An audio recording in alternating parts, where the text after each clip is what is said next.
Akola 24 news, एक कदम भ्रष्टाचार के खिलाफ। अकोला 24 न्यूज़ में आपका स्वागत है। और इस वक्त हम मौजूद है डॉक्टर जीशान हुसैन सर के साथ में, और हम इनसे बात करने वाले एक नए वायरस पर। तो सर, सबसे पहले अकोला 24 न्यूज़ में आपका स्वागत है। जी धन्यवाद जी, बोलिए।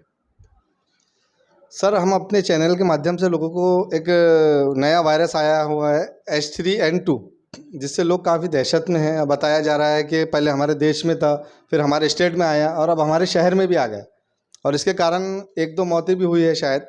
तो लोगों में थोड़ा सा डर है, तो इसके बारे में हम आपसे जानकारी लेंगे कि इसका कितना डर रहना चाहिए और इसका क्या उपाय है बचने के लिए। देखिए, सबसे पहली बात तो ये है कि डर की बिल्कुल भी कोई बात नहीं है।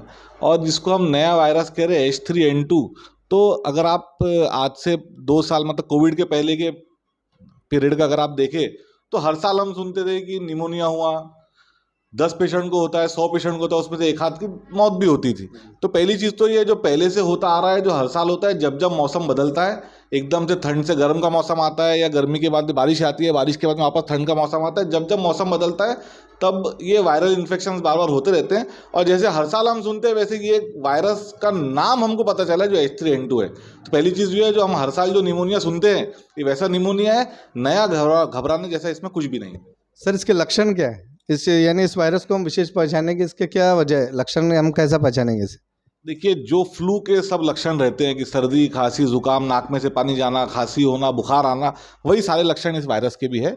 इसमें नया कुछ भी नहीं है। जी, आपके हिसाब से इसमें बहुत ज़्यादा डरने की या घबराने की ज़रूरत पेशेंटों को नहीं है? नहीं नहीं, बिल्कुल भी, बहुत ज़्यादा नहीं, बिल्कुल भी घबराने की ज़रूरत नहीं है। जो एहतियात हम हर साल जुकाम खांसी होने पर बरतते थे, उसके अलावा नए एहतियात बरतने की भी ज़रूरत नहीं है। सर, ये वायरस अगर किसी में पाया जाता है तो इसके हिसाब से क्या उपाय करना चाहिए? देखिए, सिर्फ यही वायरस नहीं, मैं कहूँगा सभी वायरल इन्फेक्शन जब होते हैं, खास तौर से जब वो सर्दी खांसी जुकाम को लेके आते हैं, तो पहली चीज़ तो ये है कि हमसे हमारे घर में दूसरे को लगे ना, इसलिए थोड़ा सा फासला रखना बेहतर रहता है। दूसरा ये है कि कुदरती तौर पे 10 में से 9 वायरस के इन्फेक्शन ऐसे रहते हैं जो खुद ब खुद 5 से 7 दिन या 10 दिन के अंदर अच्छे हो जाते हैं, जिसको मेडिकल टर्म में हम सेल्फ लिमिटिंग डिजीजेस बोलते हैं। तो वायरल इन्फेक्शन हुआ मतलब एकदम दवाई गोली ले लेना, एकदम इलाज कर लेना, डॉक्टर के पास भागना, ऐसा ज़रूरत नहीं रहती है। पहले 2-4-5 दिन हमने घर पे ही अपने जो हमेशा जो हमारे घरेलू इलाज जो बोलते हैं, गर्म पानी की भाप लेना, सर्दी खांसी दवाई की जो अपनी OTC की मेडिसिन रहती है वो दवाइयाँ लेना, वही करके देखना चाहिए।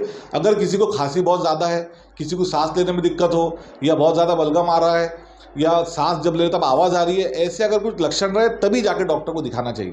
तो मैं कहूँगा कि पहले 5-7 दिन घर में ही अपना जो घरेलू इलाज जो कहते हैं वायरल फीवर के जो हम लोग लेते हैं, वो इलाज लेना ही सबसे बेहतर है।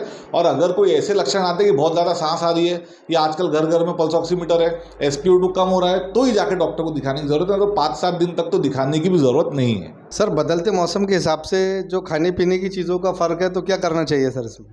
देखिए, खाने पीने की चीज़ों से कोई वायरल इन्फेक्शन होता है, ये एकदम गलतफहमी है।